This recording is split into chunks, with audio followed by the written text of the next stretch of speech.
परमेश्वर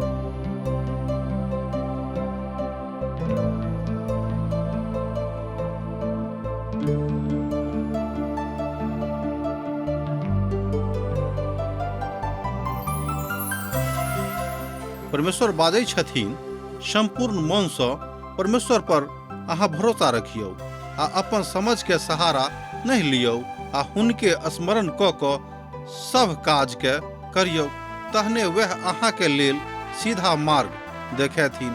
आशाक इजोत कार्यक्रम के यह लक्ष्य आ उद्देश्य अछि कि अहाँ के परमेश्वर के राह में मजबूत करबा के अपन जीवनों में मार्गदर्शन भेनाई। कृपया क देखू आ सुनू, जाय सो परमेश्वरक अहाँ के जीवन जिंदगी के ज्योति ठहरे। आशा के इजोत मैथिली कार्यक्रम में हम अहाँक अभिनंदन प्रभु यीशु मसीह के मीठ पवित्र और अनुग्रहकारी नाम में कर रहलू हैं। हमरा सब विश्वासक छूटक बड़ स्वतंत्रता के रूप में देखे छी। जेना हमरा लोगन पछला अध्याय में देखने छलहुँ हैं, हमरा सभक जे छूट भेटल अछि, जे स्वतंत्रता भेटल अछि, तकर फायदा हमरा लोगन गलत रीति से उठाबै छी, जे कोनो परिस्थिति में प्रभुक नजरी से उचित नहीं अछि। एहि विषय के ऊपर हमरा लोगन चर्चा केने छलहुँ हैं, मुदा आजुक दिन एकटा और विषय एमे सम्मिलित भ जाइत अछि, अर्थात जे अध्याय 8 से आरंभ भ क अध्याय 11 धरि आबैत अछि। अध्याय के एक पद अर्थात 11हम अध्याय के एक पद धरि एहि बातक हमरा लोगन चले देखे छी। अब पौलुस और एकटा दोसर विषय वस्तु के ऊपर कथा कह रहल छथि, जाय बातक कुरिन्थक विश्वासी हुनका लिखने रहथि। किछ लोग कहैत छथि जे स्त्री के परिधानक ऊपर की परमेश्वरक इच्छा छनि वा की शिक्षा छनि, वा एहि विषय में अहाँ की शिक्षा दे रहल छी, जे स्त्री के परिधान कोन तरह के रहबाक चाही। इहो एकटा समस्या कुरिन्थक कलीसिया के रहे। अहाँ कोन तरह के परिधान पहिरे छी, ई बात त एहि बातक ऊपर निर्भर करैत अछि कि अहाँ कतऽ जन्म लेलहुँ हैं, अर्थात प्रभु अहाँक जन्म कतऽ देने छथि, प्रभु अहाँक कतऽ रखने छथि। किएक तऽ सब ठमक तरह तरह के परिधान होइत अछि, मुदा एक बातो हमरा लोकनि देखैत छी कि कुरिन्थक कलीसिया के स्त्री के परिधान कोन तरह के रहबाक चाही। एहि बातक ऊपर कुरिन्थक विश्वासी पौलुस के लिखैत छथि आ हुनका से एहि बातक के प्रश्नक उत्तर चाहैत छथिन। हे भाई सब, अहाँक बड़ाई करैत छी जे अहाँ हमरा सब बात में स्मरण करैत छी। एहिठाम साधु पौल कुरिन्थक विश्वासी के बड़ बड़ाई कऽ रहल छथि आ ओ कहैत छथिन कि हम अहाँके धन्यवाद दै छी कि अहाँ सब बात में हमरा सम्मिलित करैत छी, हमरा स्मरण कऽ रहल छी, आ जे व्यवहार हम अहाँके सौंप देने छी हुनका धारण अहाँ करैत छी। एहिठाम साधु पौल कुरिन्थक कलीसिया के एकटा नीक बात बाजि रहल छथि कि अहाँ सब एकर मतलब यह भेलै कि प्रभु के भय भक्ति में आगाँ बढ़े के इच्छा राखैत छी, तैं अहाँ हमरा से छोट बातक लेल प्रश्न करैत छी आ हमरा तकर समाधानक लेल हमरा एहिठाम पाती लिखैत छी। एहि पद पर ओ बाजि रहल छथि जे हम अहाँक आदर करैत छी, अहाँक बड़ाई करैत छी, आ साधु पौल एहि बातक सिखा रहल छथि। तैं हम ई चाहैत छी जे अहाँ जानि लिअ जे प्रत्येक मनुखक सिर मसीह थिकाह और स्त्री के सिर पुरुष थिकाह और मसीह के सिर परमेश्वर छथि। एहि बातक एहिठाम पौलुस बाजि रहल छथिन पहिल कुरिन्थियो पोथी तकर 11 अध्याय आ तकर 3 पद में। एहि बातक हम पूर्ण रीति से विश्वास करैत छी कि लोक सब बीच बचाव करैत छथि आ तरह तरह के बातक बीच में आनि कऽ राखैत छथिन। साधु पौल एहिठाम बाजि रहल छथि कि हमरा सभके तऽ मसीह अर्थात प्रभु यीशु मसीह महान छथि आ जतेक विश्वासी छथि हुनका सभक स्वामी वह थिकाह। तहन जहन प्रभुक जन्म भेलनि, अर्थात जहन स्वयं पिता परमेश्वर मनुखक देही धारण कऽ कऽ हार मांस में संसार में हमरा सभक बीच में रहला है, तहन एहि कारणे हुनका जे काज भेटल रहनि सेहो पूरा कऽ कऽ एहिठाम से विदा भेला है। एहिठाम साधु पौल स्त्री के आ पुरुषक बता रहल छथि कि अहाँके कोना के कलिसिया के अंदर में व्यवहार करबाक अछि आ कोन तरह के परिधान पहिर के रहबाक अछि। मुदा जँ एहि बातक ऊपर अहाँ विश्वास करैत छी तऽ अहाँ परमेश्वरक पूर्ण आज्ञा के अवहेलना कऽ रहलहुँ हैं। अर्थात जँ अहाँ एहि बातक नहीं मानैत छी तहन आ जँ अहाँ मान रहल छी तकर मतलब यह भेलै कि अहाँ पूर्ण आज्ञा के पालन कऽ रहलहुँ हैं। ध्यान देबै, किएक तऽ हमरा लोकनि जहन पवित्र पोथी के वचनक अध्ययन कर रहल छी तऽ छोट छोट बातक ऊपर ध्यान देबाक अछि आ जँ एम्हर उम्हर ध्यान दऽ देब तऽ हमरा सब बहुत बातक छोड़ि देबै वा हमरा सबसँ छूटि जायत। ई सिद्धांत बड महत्वपूर्ण तथ्य छल। बहुत बेर एहि तरहक समस्या के अहूँ के सम्मुख में आयल होइत। अर्थात एहि तरहक समस्या के आपस में विचार विमर्श कऽ कऽ आ तकर अंतरंग विचारक लेल कलिसिया के अगुवाक लग जेबाक अछि। एहिठाम कलिसिया में जहन अधिकारी छथि आ बहुत तरह के लोग छथि, किएक तऽ कलिसिया के सब केओ पवित्र प्रभु के लोग छथिन, तैं हुनको सभसँ अहाँ सम्मति लियौ कि हमरा सब एहि विषय पर की करबै। मुदा हाँ, साधु पौल एहिठाम बता देलखिन कि अहाँ सभक स्वामी प्रभु यीशु मसीह थिकाह, तैं हुनके भय भक्ति में अपन कलिसिया के अगुवाई करब आ तहने चलायब। एहि तरहक लोक कऽ देखलहुँ हैं जे विश्वासी जकाँ जीवन बिताबैत छथि, मुदा हुनक आंतरिक जीवन वास्तविक रूप में विश्वासी जकाँ नहीं छनि। वास्तविक अर्थ में ओ मसीह नहीं छथि आ विश्वासी सेहो हाँ हुनका नहीं बाजि सकलहुँ हैं। बहुत लोग कलिसिया में एहि दुआरे सम्मिलित होइत छथि कि हुनका ओहिठाम नीक लागैत छनि आ हुनका लोक सँ भेंट करऽ के अवसर भेटैत छनि।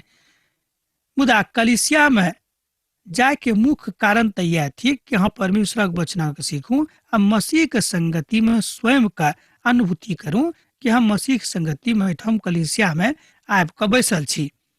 ठीक है जे अहाँ के भाई बंधु, अहाँ के गांव समाजक लोग, अहाँ के जान पहचानक लोग ओहिठाम छथि, एहिमे संदेह नहीं। हुनको से अहाँ खूब भेंट करियौ आ हुनको अहाँ खूब सराहबियौ कि अहाँ प्रभुक संगति में बनल रहूं। मुदा एहि बातक ध्यान देव कि कलिसिया में मुख्य रूपे अहाँ प्रभु यीशु मसीह के संगति में बैसल छी, तहन अहाँक जिंदगी पवित्र रहबाक चाही, अहाँक पहिरावा एही तरहक रहबाक चाही। तहन एहिठाम ई बात सिद्ध भऽ जाइत अछि जे प्रत्येक आदमी के मुखिया प्रभु यीशु मसीह थिकाह। एहि बातक एहिठाम साधु पौल सत्यापित कऽ दैत छथि कि संपूर्ण मनुष्य जाति के मुखिया अर्थात एक एक मनुखक मुखिया वह छथि आ प्रत्येक स्त्री के मुखिया आ हुनक सिर पुरुष थिकाह। आ जो केओ कहैत छथि जे प्रत्येक मनुखक मुखिया प्रभु यीशु मसीह थिकाह, ई कोनो सामान्य अभिव्यक्ति होइत। आ जाबे धरि अहाँ मसीह के अपन जिंदगी में मुखिया के रूप में ग्रहण नहीं कैलहुँ हैं तहन ओ अहाँक जिंदगी के मुखिया कोना के भऽ सकैत छथि। ई बात सेहो सोचनाइ बड़ जरूरी अछि कि अहाँ अपन जिंदगी के मुखिया प्रभु यीशु मसीह के बनेलहुँ हैं कि नहीं। ओ कोना के बनलाह, तहन ओ कोना के अहाँक जिंदगी में आबि सकैत छथि। ई दुनू बातक ऊपर अहाँक विचार करऽ के अछि कि ओ कोना के बनि गेलाह बा अहाँ हुनका अपना जिंदगी में अनलहुँ हैं कि नहीं। हम बहिन से सेहो यह प्रार्थना करैत छी कि अहूँ सब अपन प्रभु के अधीनता में रहू जेना प्रभु के आज्ञा थिक। किछ पुरुषक मालिक बनबाक बड़ शौक छनि, तहन ओ एही पदक के बड़ नजायज फायदा उठाबैत छथि आ यह पद हुनका पढ़ा के सुनाबैत छथि कि देखियो पवित्र पोथी बाइबिल में लिखल अछि कि हम अहाँ के मालिक थिकू हैं। ई बात बड़ उचित नहीं लागैत अछि, किएक तऽ जँ अहाँक व्यवहार एहि तरहक भऽ जाइत अछि तकर मतलब यह भेलै कि अहाँ प्रभु यीशु मसीह के तकलीफ पहुंचा रहलहुँ हैं। एहि बातक साधु पौल बड़ स्पष्टता के साथ कुरिन्थक कलिसिया के सिखा रहल छथि आ हमरा सभक ओ सेहो सिखाबैत छथिन आ एखनो हमरा सब एही बातक सीख रहल छी। एहिठाम कोना के प्रभु कहाँ भऽ सकलहुँ हैं तकरा विषय में विशेष कऽ कऽ विचार करबाक अछि, किएक तऽ आदमी के सिर कोना के प्रभु यीशु मसीह के सिर भऽ सकैत अछि। एहिठाम विश्वासक साथ जँ अहाँ देखबै, अर्थात जँ अहाँ अपन विश्वासक आँखि सँ एहि बातक देखबै तहने अहाँ एहि बातक बुझि सकैत छी। आ जाबे धरि अहाँ विश्वासी के आँखि सँ एहि बातक नहीं देखबै तहाँ एहि बातक कतौ बा कोनो परिस्थिति में बुझि नहीं सकलहुँ हैं। तहन एहिठाम मर्मार्थ होयबाक जरूरत नहीं थिक, मुदा एहिठाम एहि बातक जरूरत थिक कि हमरा सब एहि विषय पर कतेक गंभीरता के साथ वा हृदय खोल के विचार कर रहलहुँ हैं। एहिठाम अहूँ के मन आंदोलित भ जायत, कियाक त प्रभुक जँ वचनक अहाँ ठीक रीति से सुनैत छी तऽ अहाँक मन आंदोलित भ जा सकैत अछि। पौलुस एहिठाम कहैत छथि कि शायद घड़ी हमरा हृदय में आंदोलन चलैत रहैत अछि कि हम कोना के प्रभुक लेल आगाँ बढ़ी आ कोना हुनक विषय में अर्थात प्रभु यीशु के विषय में लोक के सुनाबिए। एहि बातक बुझनाइ बड़ जरूरी थिक। जाबे धरि हमरा सब एहि बातक नहीं बुझबे तऽ एहि बातक कोना के प्रभुक संगे कह सकलहुँ हैं। कलिसिया में आबि गेल रहै, अर्थात जे स्त्री अनेरे आबि गेल छली ओ ओहिठाम से अनेरे जा सकैत छली। कलिसिया के लेल पवित्र पोथी बाइबिल एहिठाम थिक, अर्थात कलिसिया के ई सबसँ पैघ वा मुख्य संपत्ति के रूप में बुझल जाइत अछि। एहि विषय में हम अहूँ से यह कहब कि जँ अहूँ अपन कलिसिया के सदस्य थिकौ हैं तऽ एहि बातक ऊपर विशेष कऽ के ध्यान दियौ के जाहिसँ अहाँ कहियो परमेश्वरक भक्ति से एम्हर उम्हर नहीं हो। एहिठाम मसीह के जे सिद्धांत बतावल गेल अछि वह यह थिक। एहिठाम परिवारक दिस इशारा कयल गेल अछि। जँ अहाँ कोनो परिस्थिति में प्रभु से अलग भ गेलहुँ हैं तऽ अहाँ कोशिश करब कि हुनका से अलग नहीं रहूँ आ हुनका लग जाकर हम माफी मांगियौ, प्रभु हमरा से गलती भेल। आब एहिठाम साधु पौल स्त्री के प्रति अपन सिद्धांतक बता रहल छथि। वो कहैत छथि कि स्त्री कलिसिया के मुख्य सदस्य में से एक सदस्य अछि। ई हाँ नहीं बुझियो कि स्त्री कलिसिया के सदस्य नहीं छथि। हाँ, पुरुषक अपन सिर ढकनाइ उचित नहीं छनि, कियाक तऽ परमेश्वर एहि महिमाक लेल हुनका छूट देने छथिन, मुदा स्त्री के बातक छूट नहीं भेटल छनि तेँ ओ एना करैत अछि। एकर मतलब ई नहीं भेल कि स्त्री अहाँक अधीनता में आबि गेल, कियाक तऽ बहुत पुरुष एहि बातक नजायज फायदा उठाबैत छथि। कियाक तऽ पुरुष स्त्री से नहीं भेलाह, मुदा स्त्री पुरुष से भेलीह। एहि तरह हमरा लोकनि देखैत छी कि बहुत लोग एहि बातक बता के स्वयं के पैघ बुझैत छथि, जे अनर्गल बात लागैत अछि। एहि तरहक बात जँ अहूँक मन में कतौ से आबि गेल अछि तऽ तकरा अहाँ निकालि के फेंक दियौ। आ पुरुष स्त्री के लेल नहीं सिरजल गेलाह, मुदा स्त्री पुरुषक लेल सिरजल गेलीह। पहिल कुरिन्थियो पोथी तकर 11 अध्याय तकर 7 पद से लऽ कऽ 9 पद में एहि बातक ऊपर आख्यान भेटैत अछि।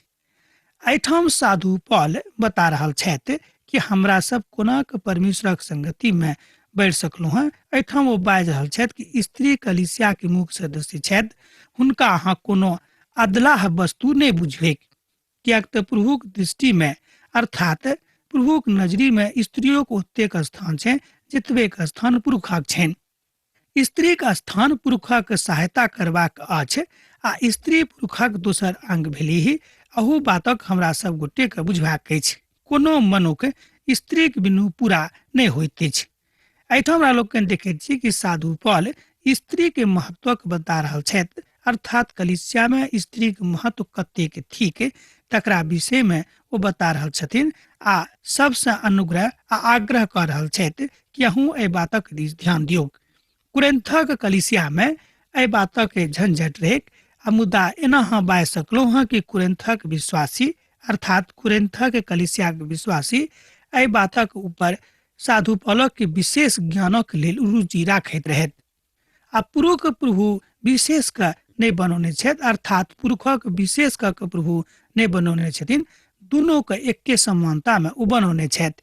ये अलग बात थी कि सृष्टि के आरंभ में पहने वो पुरुषक बनौने रहथि। एकर मतलब ई नहीं भेल कि हाँ बहुत पैघ भ गेलहुँ हैं, से बात नहीं थिक। जतेक लोग स्त्री हुए वा पुरुष हुए के संसार में छथि वो सब क्यों परमेश्वर एक सृष्टि थिकाहा। तैं स्वर्गदूता का कारण ई उचित अछि जे स्त्री अपन अधिकार अर्थात अधिकार अपन माथा पर राखे। एहिठाम ओहि बातक बतौने छथि पद 10 में। एहिठाम बतौने छथि तैं स्त्री के दूता के कारण ई उचित अछि जे स्त्री अपन अधिकार अपन माथा पर राखे। अब एहिठाम एक प्रसंग स्वर्गदूतक दिस इंगित करैत अछि। एहि बातक हम नहीं बुझे छी, मुदा हमर विचार अछि जे परमेश्वर हमरा सभक देखैत रहैत छथि। हमरा तऽ यह बुझेमे आयल यह एहि शब्दक अर्थ भऽ सकैत अछि वा एहि वचनक अर्थ भऽ सकैत अछि कि हमरा सभक सैद घड़ी स्वर्गदूत सेहो देखैत रहैत छथिन।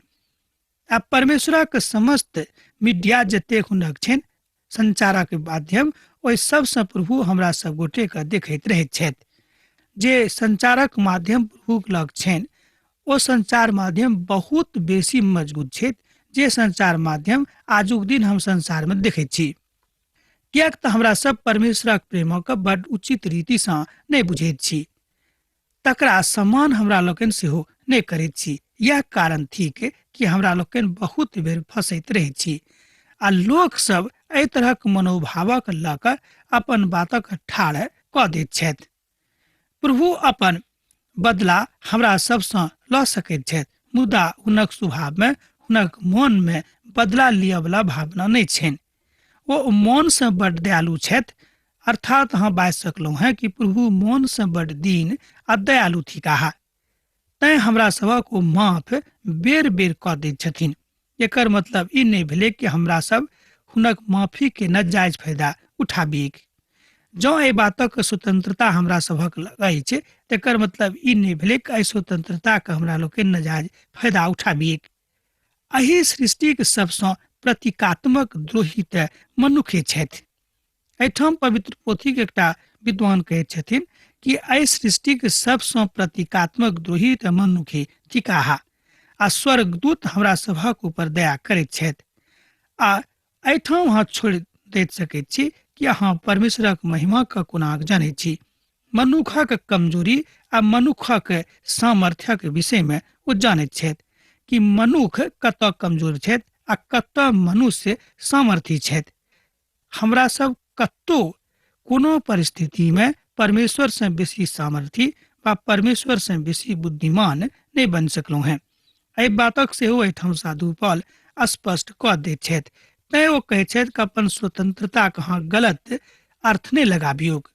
एहिके बादो प्रभुमे बिनु स्त्रीक पुरुष आ बिनु पुरुषक स्त्री नहि अछि। एहि बातक अहाँ 11 पदमे देखैत छी कि एहिके बादो प्रभुमे बिनु स्त्रीक पुरुष आ बिनु पुरुषक स्त्री नहि थिक। स्त्री शक्तिके एहिठाम साधु पॉल बड उजागर कऽ रहल छथि। ओ कहैत छथि कि स्त्री शक्तिके बिनु एहि संसारक सृष्टि संभव नहि थिक, किएक तऽ हुनके माध्यमसँ संपूर्ण सृष्टि प्रभु यीशु मसीह चला रहल छथि। अर्थात अहाँ बाजि सकलहुँ हैं कि स्त्रीक महान सम्मान प्रभुक दिससँ भेटल छनि। अर्थात माय के रूपमे स्त्री सबसँ आदरणीय पात्र लागैत अछि। एना एहि बातक हमरा लोकनि स्पष्ट रूपसँ बुझि सकैत छी आ पुरुष स्त्रीके रोकि कऽ एहि बातमे नहि राखि सकैत छथि। किएक तऽ पुरुष जे थिकाह ओ एहिठाम बुझैत छथि कि हम खूब पैघ भऽ गेलहुँ हैं तऽ हुनका मोनमे गलती आबि गेल छनि। यह वैवाहिक संबंधक सेहो तोड़ि कऽ राखि दैत अछि। जहन पुरुष ई बुझय लागैत छथि कि हम हर दृष्टिसँ हुनकासँ मजबूत छी, तहने केकरो परिवार टूटैत अछि आ वैवाहिक संबंधमे दरार पड़ि जाइत अछि, जाहिसँ मनुष्य जातिक जिंदगी निर्घिनताके दिस चलि जाइत अछि। तहिया परमेश्वरक विवेक अहाँ बाजि सकलहुँ हैं कि ओहि परिवारक अन्दरसँ चलि जाइत अछि। जाबे धरि परमेश्वरक विवेक अहाँके मोनमे अछि, अहाँके परिवारमे अछि, तहन अहाँ एहि बातक बड स्पष्टताके साथ आगाँ लऽ जा सकलहुँ हैं। किएक तऽ जेना स्त्री पुरुषसँ अछि ओही तरह पुरुष स्त्रीके द्वारा अछि, मुदा समस्त वस्तु परमेश्वरसँ अछि। एहिठाम साधु पॉल बता रहल छथि कि जेना कि स्त्री पुरुषसँ अछि ओही तरह पुरुष स्त्रीके द्वारा अछि, मुदा समस्त वस्तु परमेश्वरसँ अछि। अर्थात एक दोसर गोटे के बावजूद एक दूसरा के कारणसँ अछि। समस्त संसारक ऊपर तऽ अहाँ मोन हटा सकैत छी, मुदा परमेश्वरसँ अहाँ मोन हटा कऽ कतहु दोसर ठाम जँ लऽ जायब अहाँ लऽ जा तऽ सकैत छी, मुदा अहाँ ऊँच नहि भऽ सकलहुँ हैं। कहियो कोनो परिस्थितिमे प्रभुसँ अहाँ आगू नहि जा सकलहुँ हैं। तहन हमरा लोकनि बहुत बेर व्यर्थक कथा कऽ कऽ एहि तरहक तर्क दऽ कऽ लोगक संतुष्ट कऽ दैत छियै कि परमेश्वर एहि संसारमे किछो नहि छथि। अहू तरहक लोकसँ अहूँके भेंट भेल होइत आ हमरो एहि तरहक लोकसँ बहुत बेर भेंट एहि संसारमे भेल अछि। तै लोग कहैत छथि कि आजुक संसार में आजुक कलिसिया में एहि तरहक बात आबि गेल अछि। हमरा लोकनि एहिठाम देखैत छी कि कुरिन्थक कलिसिया में साधु पौले के काल में ई बात आबि गेल रहनि कि स्त्री पुरुषक बीच में बहुत तरह के भेदभाव भऽ गेल रहै आ हुनका मन में आबि गेल रहनि कि के बेसी पैघ छथि। मुदा एकटा बात उचित जरूर भेल रहै कि एहिठाम कुरिन्थक कलिसियाक विश्वासी साधु पौल से एहि बातक सम्मति चाहैत रहथि कि स्त्री वा पुरुष कलिसिया में कोनाक बैसतेक आ कोनाक आराधना में सम्मिलित होइतेक। ई एकटा बड़ नीक बात अछि। ई सराहा वाला कथा से होतीक। तैं साधु पौल एहि अध्यायक आरंभ हुनका सभा के सराहना से करैत छथि। अहीं विचार करियौ जे माथा उद्धारणा के की स्त्री के ओहिठाम उचित लागैत अछि। अब हाँ स्वयं विचार कऽ देखियौ कि माथा के उघारि कऽ की स्त्री आराधना के करनाइ उचित अछि। एहिठाम साधु पौल 13 पद में पूछैत छथि कि की स्त्री के लेल उचित अछि कि माथा उघारि कऽ आराधना करैक। आ जहन स्त्री प्रभु के लेल किछु बाजि रहल अछि वा प्रार्थना कऽ रहल अछि तऽ उचित तऽ इएह होइत जे ओ अपन माथा के उघारि कऽ नहि राखैक, मुदा अपन मर्यादा में रहैक आ हुनक वस्त्र पहिरने रहैक। कोनो एहन कामुकता वाला वस्त्र नहि पहिरेक जाय के देख कऽ लोकक मन हुनका दिस दोसर दृष्टि से पड़ेक। एहिठाम साधु पौल बता रहल छथि कि शैतान बहुत माध्यम से पुरुषक अंदर में काज कऽ सकैत अछि आ स्त्रियों के मन में काज कऽ सकैत अछि।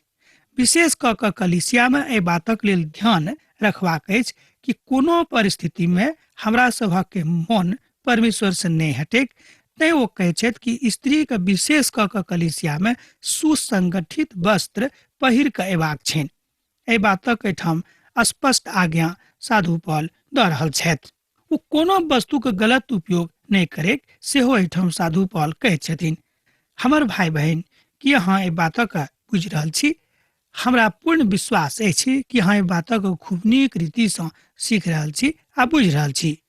कि अहाँ एहि बातक स्वाभाविक रीति से नहीं जानैत छी जे पुरुषक नम्हर केश रखनाइ उचित नहीं लागैत अछि। साधु पौल एहिठाम पूछैत छथि कि जँ अहाँ प्राकृतिको रीति से देखैत छी तब पुरुषक नम्हर बाल रखनाइ उचित नहीं लागैत अछि। जँ कोनो पुरुष नम्हर केश राखैत छथि तऽ हुनका ई नीक नहीं लागैत छनि।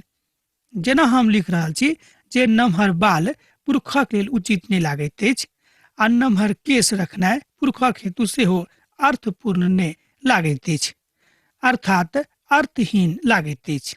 सोझ गप तऽ इएह भेल जे अहाँक कार्यकलाप सँ परमेश्वरक महिमा भेटेक। एहि बातक अहाँ विशेष ध्यान दियौक। एहि बातक दिस ध्यान नहीं दियौक कि लोग की कहत वा लोग ई देख कऽ हमरा की कहत वा हमरा ऊपर अंगुरी उठाइत।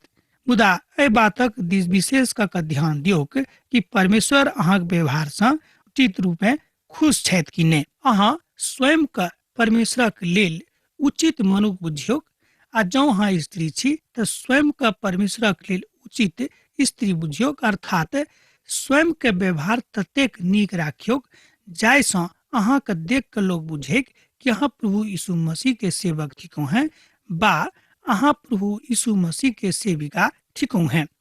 यह बात आजुक दिन में सेहो जरूरी थी, जेना कि कुरिन्थक कलिसिया के काल में एहि बातक जरूरी रहे। हमरा लोग देखे छी कि बहुत बेर लोग एहि सबटा बातक किस्सा कहानी बुझैत छथि आ ओ कहैत छथि कि नहीं ई सब बात तऽ पुरना निमक रहे, अर्थात पुरना कालक रहे। अब वो जमाना खत्म भ गेल अछि। पवित्र पोथी बाइबिल कहैत अछि कि परमेश्वर कहियो नहीं बदलय वाला छथि, ओ सब दिन एके समान छथि। तैं वह परमेश्वरक की आज्ञा छनि तऽ की हमरा सब परमेश्वरक आज्ञाक उल्लंघन कऽ देबेक। अब एहि बातक अहाँ स्वयं सोच कऽ देखियौक। मुदा जँ स्त्री नम्हर केश राखैत अछि तऽ हुनका लेल शोभा अछि, कियाक तऽ केश हुनका ओढ़नीक रूप में देवल गेल छनि।